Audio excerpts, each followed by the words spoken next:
Znači, mi ćemo treneri od...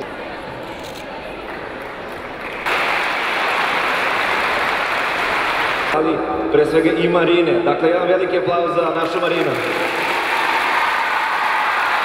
Puni sada to da preskočim. Srce mi je puno, jer zaista svaki put, a sada najviše na ovoj završnoj ceremoniji, to je cela istina.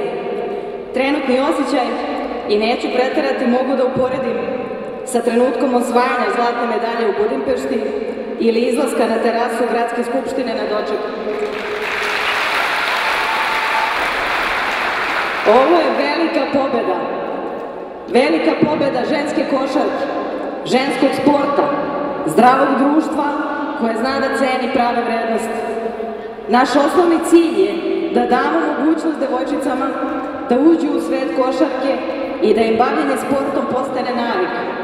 U današnje vreme, kada svaka vanškolska aktivnost košta, mi, zahvaljujući velikoj pomoći naših sve brojnijih prijatelja, nudimo besplatne košarkaške treninge i tako će biti u buduće dok sam ja tu na čelu ovog pokreta.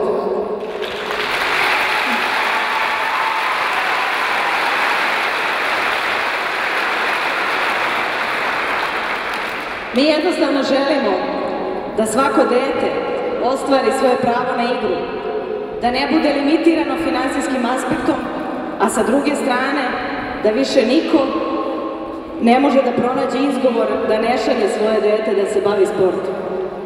Kada se podvuče crta, volim da pričam pre svega o kvalitetu.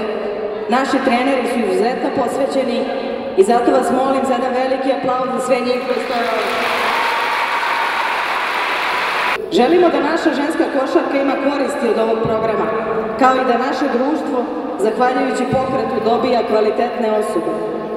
Ponosna sam na to što vas vidim u velikom broju i baš u ovakvom sastavu. Vidim devojčice, naravno, koje su najvažnije, ali vidim i mame i tate i bake i deke.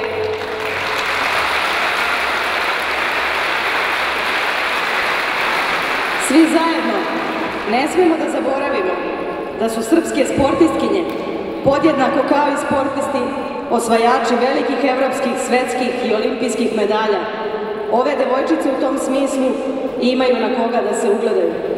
Sa druge strane, kada pričamo o brojevima, i zato imam ovo ispred sebe, nećete mi zameriti, onda je dovoljno da vam kažem da je kroz besplatne škole košarke prošlo 625 devojčica, od kojih je više od 400 imalo redovne dolaske. Radili smo na 13 lokacija, sa 42 treninga nedeljno ili ukupno od 1. septembra do danas 1134 sata rada sa decom.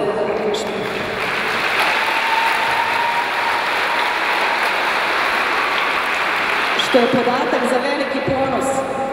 Tu se ne zaustavljamo, naravno. Naš krug prijatelja se širi, tako da će od septembra uz nas biti i Adiko Banka, koju vas molim da pozdravite.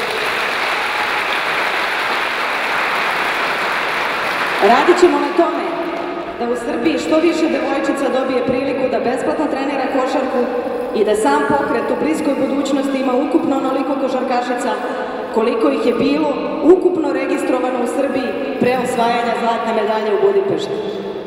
Ovo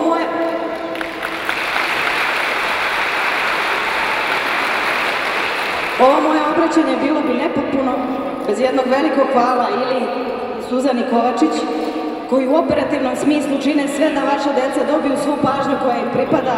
Njih dvoje sada strepe da li će sve naravno ići po planu.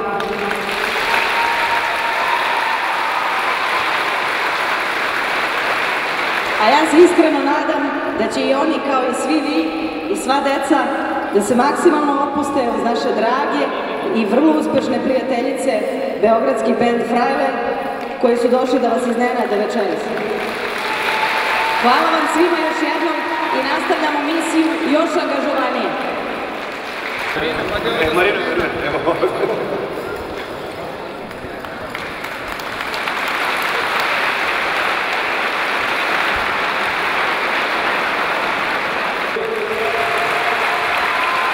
Sa Telekomom spremamo jedan veliki projekat i oko samih treninga i oko boljih rezultata u školi, oko boljeg i kvalitetnijeg društvenog života. Aplauz za Telekom!